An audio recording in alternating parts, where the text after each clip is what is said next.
Bienvenidos hermanos y amigos al estudio de la palabra de Dios. Qué bueno es volver a reencontrarnos para juntos recordar o aprender la palabra de nuestro Dios.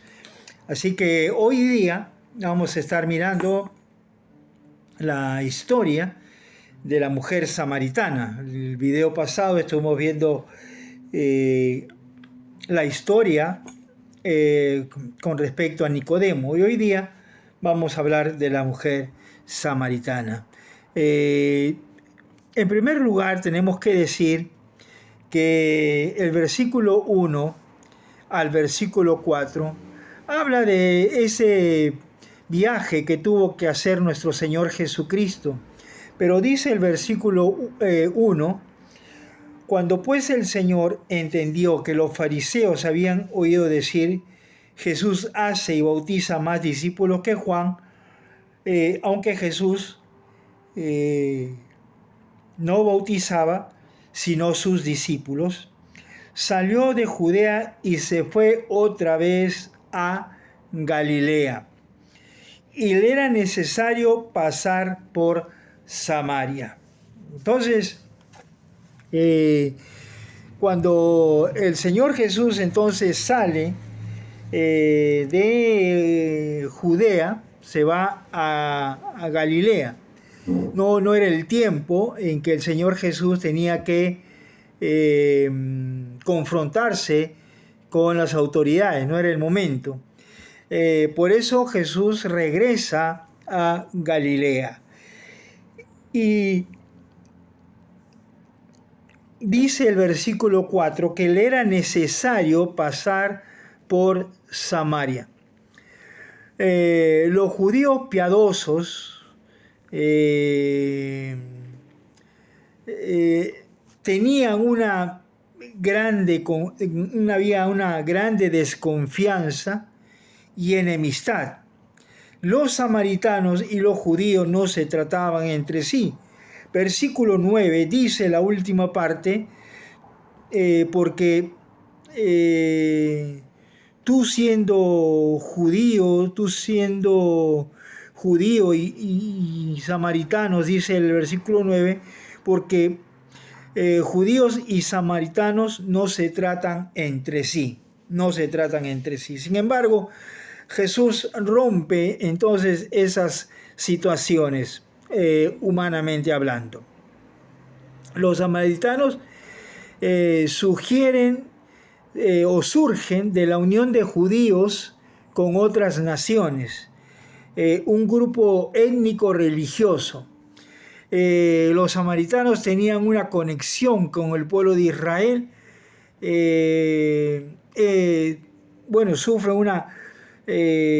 Su fe era una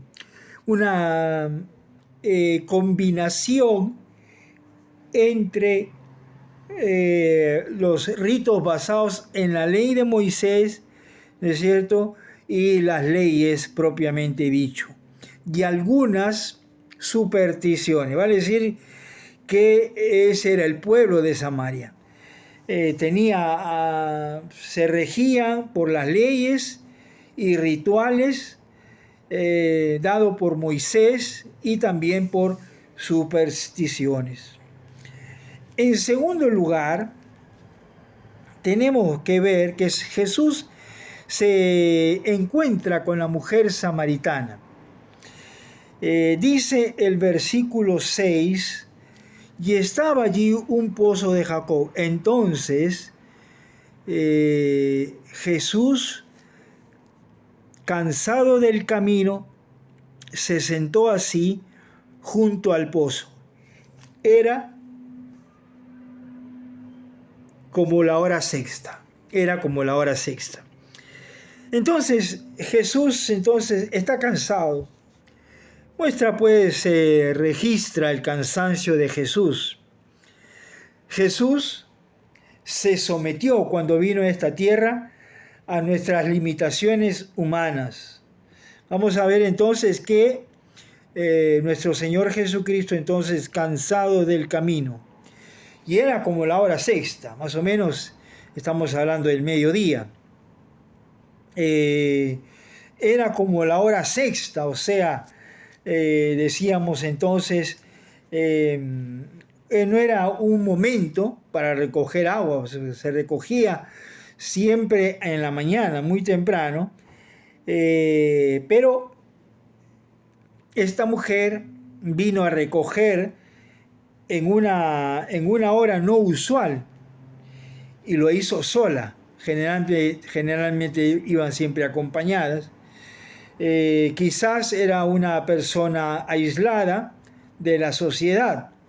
Algunos dicen que era una persona del mal vivir y no quería escuchar comentarios, por eso que iba a ese pozo a recoger agua al mediodía, ya no había nadie, y sola.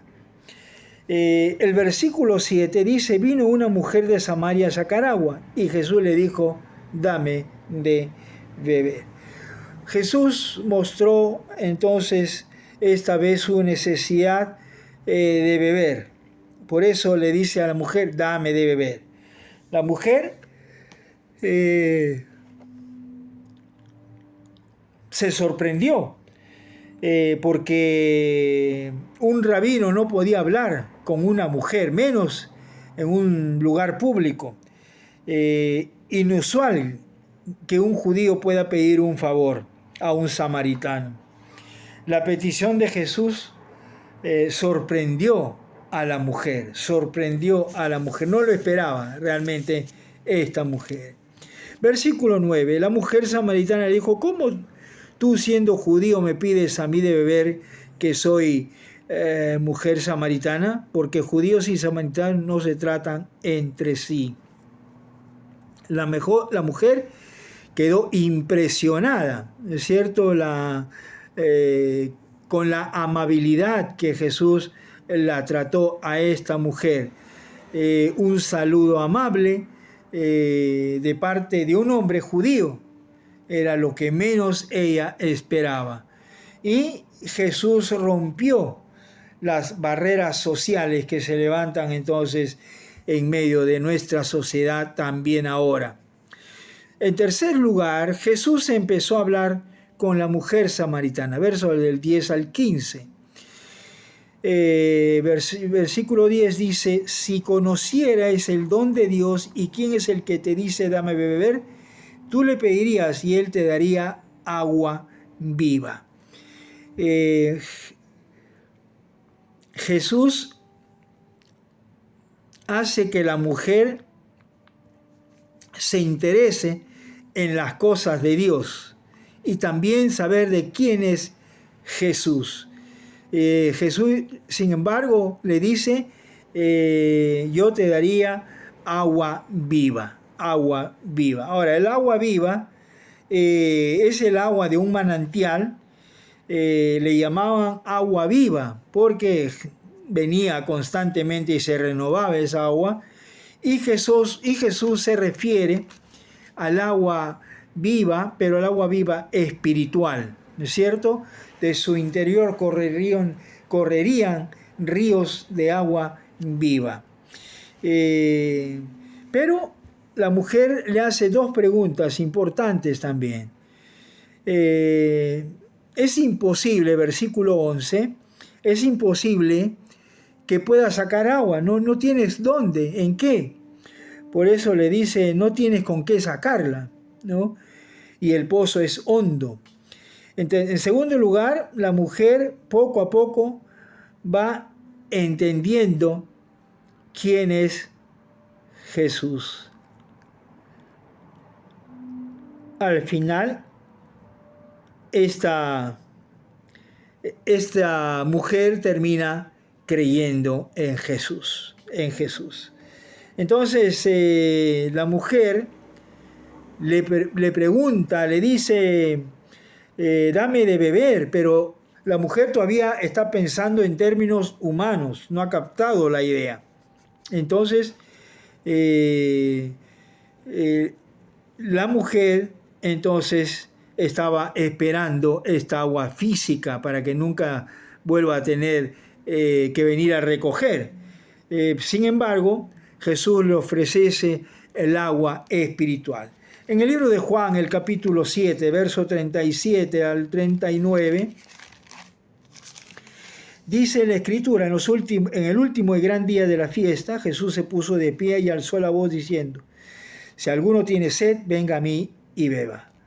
El que cree en mí, como dice la Escritura, de su interior correrán ríos de agua viva.